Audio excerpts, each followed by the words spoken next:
Zico, innanzitutto l'emozione di vederti rappresentato su un palazzo importante di Orsaria. È un orgoglio grande, ringrazio Alessandro, a Michele, a Andrea, a tutti i direttivi di Arto Zico di Orsaria.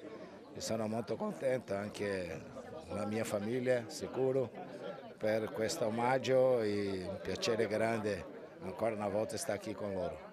Questa è ancora di più casa tua da oggi, anche se poi ogni volta che arrivi penso che ti senti a casa. Sì, sì, sempre a casa, è sempre una soddisfazione tornare qui in Italia, a Udine, a Orsaria.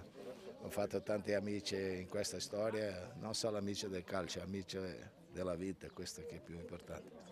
Un murale di 6 metri con autografo originale al Palazzo Comunale delle Associazioni di Orsaria a testimoniare che questa è la casa italiana di Zico. Prima 50 minuti di risposte a giornalisti e tifosi con disponibilità ad affrontare ogni tema, presente, passato, ricordi di un calcio che non c'è più.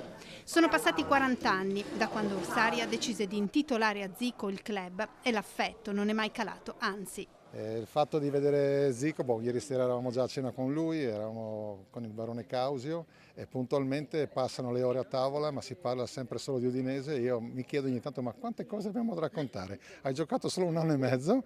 Dovevo venire a salutarlo, non posso mancare, è la nostra storia, è la mia storia, quindi non posso che essere qua. Fai parte della storia di questo club, ma anche della storia di questo popolo, perché noi ricordiamo che il popolo è sceso in piazza perché voleva Zico.